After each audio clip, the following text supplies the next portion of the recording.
Congratulations on the Rock and Roll Hall of Fame induction. Like, Thank you. how does that even happen? How do you feel? You know, it's really weird, and I'm sure you can probably relate. You feel like for me, 30 years doesn't feel like that long. Like I feel like I'm still going.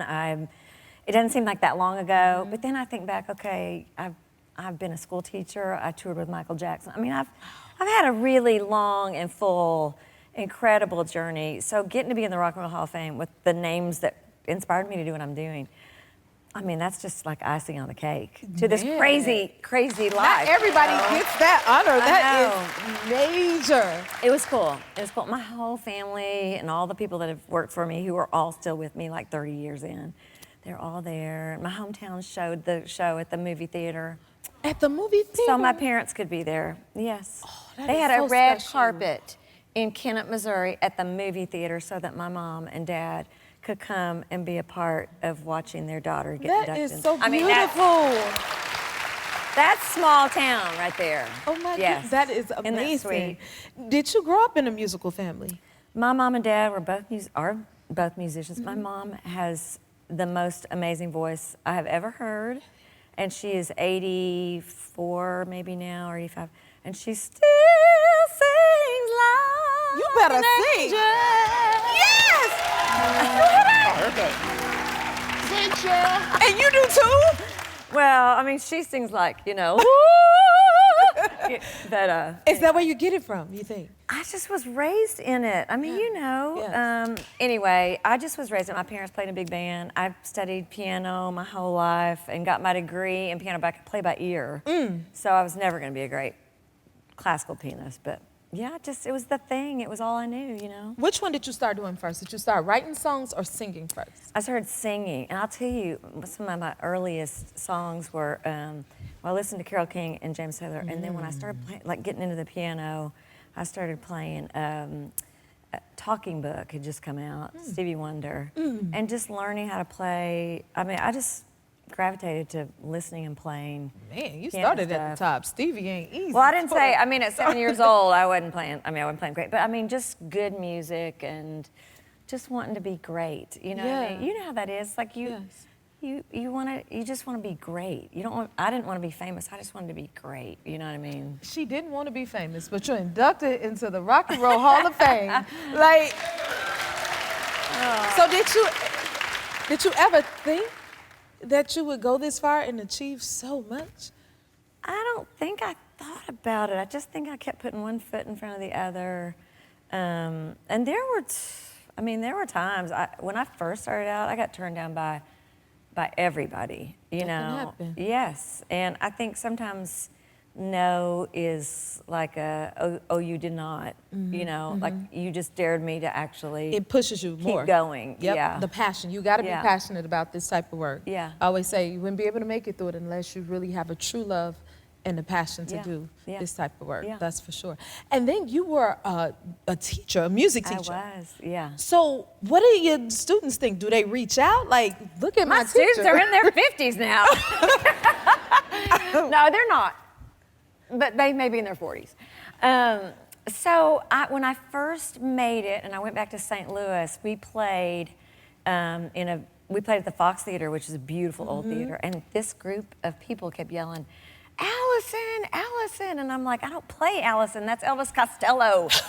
And they were yelling Kellison, which is the name of my grade school that I taught at. Whoa. And so that was kind of fun. And then later on, I was in LA and did Big Brother.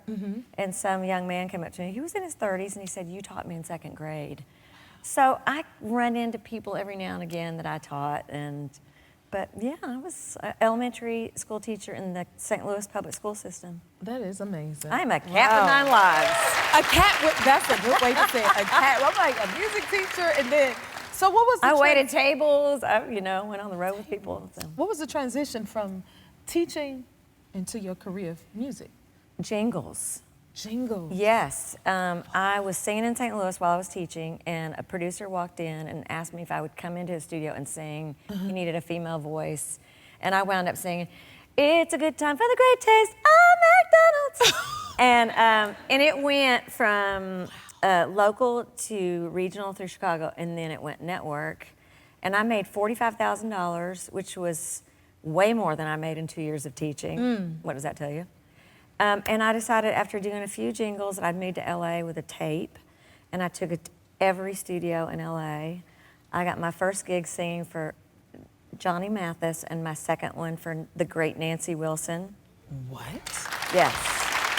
So Well, you wait for me. all genres yeah. and all types of artists. Yeah, and then I overheard some singers talking about the Michael Jackson tour, so I crashed it. You crashed it? What does that mean, you crashed it? I went and said, I know y'all don't know me, and I know you're supposed to be recommended by, Quincy Jones or Bruce Swedeen, but I can sing, and I'm really nice, and I'd like to audition.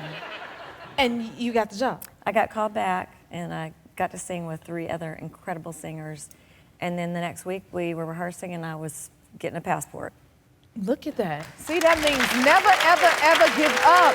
Speaking of your sons, you have 2 teenage sons. I do. Are they musical? They are musical, and man, I made them take piano lessons until finally I was just like, it's just not worth the battle. But my 13-year-old is full on sports. You have a basketball kid, Yes, right? yes. So that's my 13-year-old. And then my 16-year-old wants to restore coral reefs, but he's a badass bass player. I'm like, I think the girls would gravitate more to a bass player than a scuba diver, but you do you, But he's got the ear. Yeah. Yeah. So you think he'll maybe, because I know with my son, one week he into one thing, the next week he into another. Now the basketball has been consistent, but I'm saying it to say like they go through phases, so he may end up. You never know. I know, he's already like, I came in his bedroom it's probably been a month ago, and he's like, Mom, I'm leaving in 2 years. I'm just like, oh my goodness. I'm gonna go out, I'm gonna come back in, and we're gonna start all over again. Wow. But he's already thinking colleges, and so I think he'll always love music, and I think he will play it. It seems to be the thing that he goes to when I've said no more phone, and then I'll hear him up there like playing Led Zeppelin or Paul McCartney or, so. You know what? It sounds okay. very similar, because that's what my son, one time I took his phone and then he went to the piano, and it's like, it's something there. It's like I think a comfort zone maybe for them, and they're familiar with it because it's part of what we do, you know what I mean? Because I'm sure your son probably has grown up traveling with you and going to shows. My kids have grown up on the tour bus. In fact, I will say that my 16-year-old took his first steps in the green room at a TV show I was taping. Oh. And I mean, they love it. It's a part of their reality. Yes, it's mom's work. When we're home, they just want mom to be normal, Try not to burn dinner, I'm not even allowed to cook, but we're not gonna get into that. Lil David do all the cooking. But, okay, I'm so glad you're coming out with a new album, because I feel like your music is so beautiful, timeless, needed, necessary. And you were talking about not coming out with new music at one point. What made you decide I've always wanted to make new music, but records, I grew up with albums. I'm a lot older. And,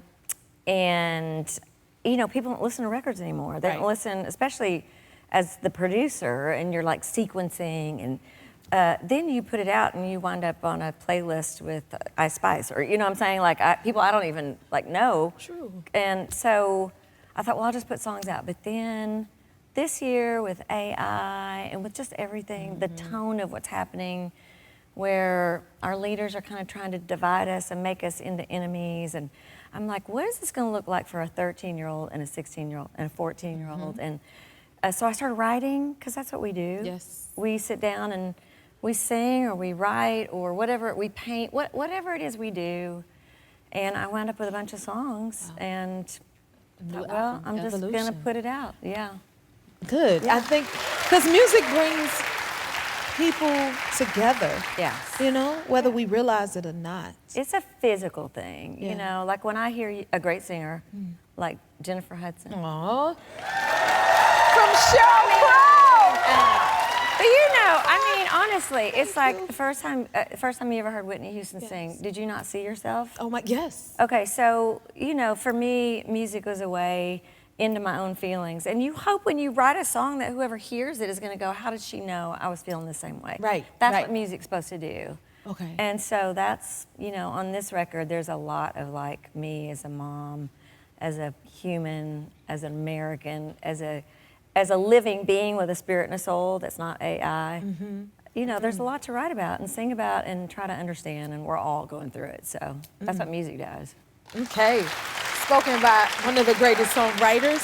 If you like this video, smash that like button and subscribe to the Jennifer Hudson Show YouTube channel. Check your local listings or visit jenniferhudsonshow.com to see when you can watch full episodes in your area.